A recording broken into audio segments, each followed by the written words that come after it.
ফেসবুকে পরিচয়, এরপর প্রেম, শেষে পরিণয়। সংসারের বয়স 1.5 মাস। এরপর জানলেন তার স্ত্রী একজন পুরুষ। এমন লঙ্কাকাণ্ড ঘটেছে রাজবাড়ীতে। এই নিয়ে তোলপাড় শুরু হয়েছে ওই এলাকায়। রাজবাড়ী থেকে হেলাল মাহমুদের পাঠানো তথ্যচিত্রে ডেস্ক রিপোর্ট।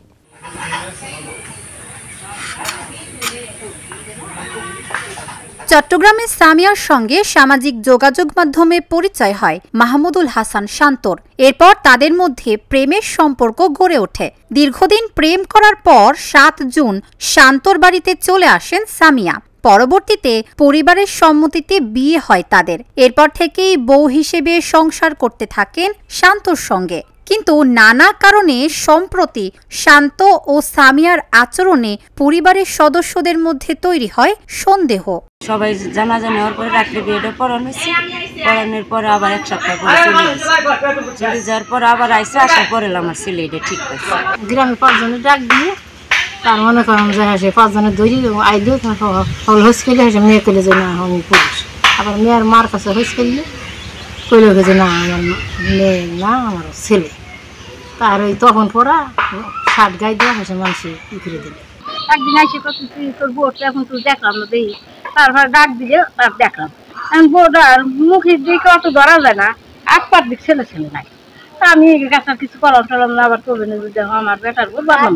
এই 2-3 দিনের ঘটনা বাস্ট হয়ে গেছে, মানুষ চাপাচাপ করে ধরছে যে এর অবস্থা কি। তোর আমরা আমরা মহিলা তোর ঘরের মধ্যে নিয়ে দেখি, পরে দেখা গেছে যে আসলে পুরুষ।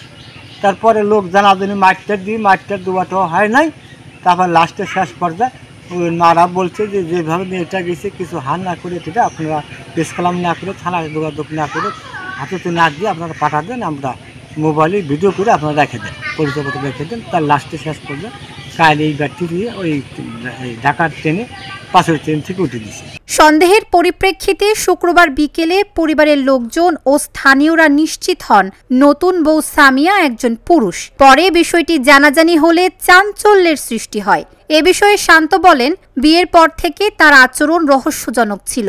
তার কাছে গেলে বলতো সে এখন অসুস্থ, ডাক্তার আপাতত কাছে আসতে নিষেধ করেছেন। আমি এই মেয়েকে বিয়ে করছিলাম, আমি জানি যে ওর শারীরিক গঠন সব দিক দিয়ে নেই।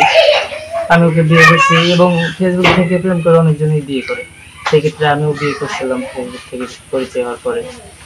তো বিয়ের কয়েকদিন যেতে না যেতেই আমি দেখি যে এটা মেয়ে না, আসলে এটা ছেলে। কিন্তু ছেলে হচ্ছে গিয়ে। তো আল্লাহ তাআলার রহমতে আমি বেঁচে গেছি। এই মুহূর্তে হয়তো একটা হতে করতে চাইছিল, পারে নাই।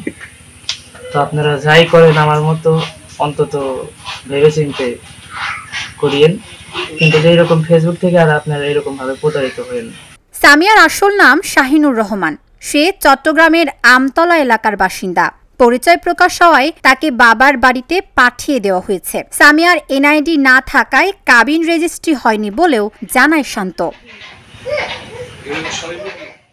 এ ব্যাপারে সামিয়া বলেন, তার হরমোন জাতীয় শারীরিক সমস্যা রয়েছে, তাই নিজেকে মেয়ে ভাবতে ভালো লাগে। তিনি এও বলেন, শান্তর সঙ্গে যা করেছে সেটা অন্যায় হয়েছে, এটা করা তার ঠিক হয়নি। তবে এলাকাবাসী বলছেন এমন নেককারজনক কাজ করায় বিচার হোক তার। ছেলেটা মেয়ে সাজে যে এরকম প্রতারণা করছে, যাতে মানুষ কেউ যেন সাক্ষাৎভাবে এবং সরাসরি দেখে যেন মানুষ বিয়ে করে, কেউ যেন এরকম নাম্বারে এবং রং নাম্বার ফেসবুকে কি এইরকম জিনিস দেখে শুনে কেউ যিনি বিয়ে না করে, কেউ যিনি হয়রানি যিনি না হয়। একটা বিচার আমরা চাই সরকারের কাছে, যাতে ভবিষ্যৎ যে আর কোনো ছেলে এরকম না হয়। আমার ছোটো ভাই হয়েছে হোক, কিন্তু ভুল ভবিষ্যৎ যেন আর এরকম কিছু না হয়, এর জন্য আমার মিনতি থাকলো সরকারের কাছে। স্থানীয় ইউপি চেয়ারম্যান ফেসবুক ব্যবহারে সবাইকে সতর্ক থাকার পরামর্শ দিলেন, নইলে শান্তর মতো আরও অনাকাঙ্ক্ষিত ঘটনা ঘটার আশঙ্কা করেন তিনি। আমরা সবাইকে বলবো, সবাইকে সচেতন হতে বলবো, এই ধরনের কর্মকাণ্ড থেকে যেন আমরা দূরে থাকি। আসলে ওই মেয়েটার উদ্দেশ্য, লোকটার উদ্দেশ্য, ছেলেটার উদ্দেশ্য ছিল জানি না। হয়তো এখানে ছেলেটার মেরেটে টাকা পয়সা আত্মসাৎ করে চলে যেতে পারতো, কিন্তু আর বাড়িতে এসে দেখে যে এরা গরিব, আসলে বাড়িতে কিছু নেই, এর জন্য ওরা হয়তো টাকা পয়সা নিতে পারে নাই। পরবর্তীতে এই ছলনা করে মানে ছিল।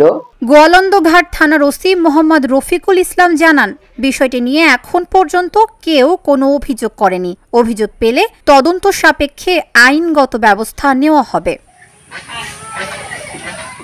Dhaka journal, news desk.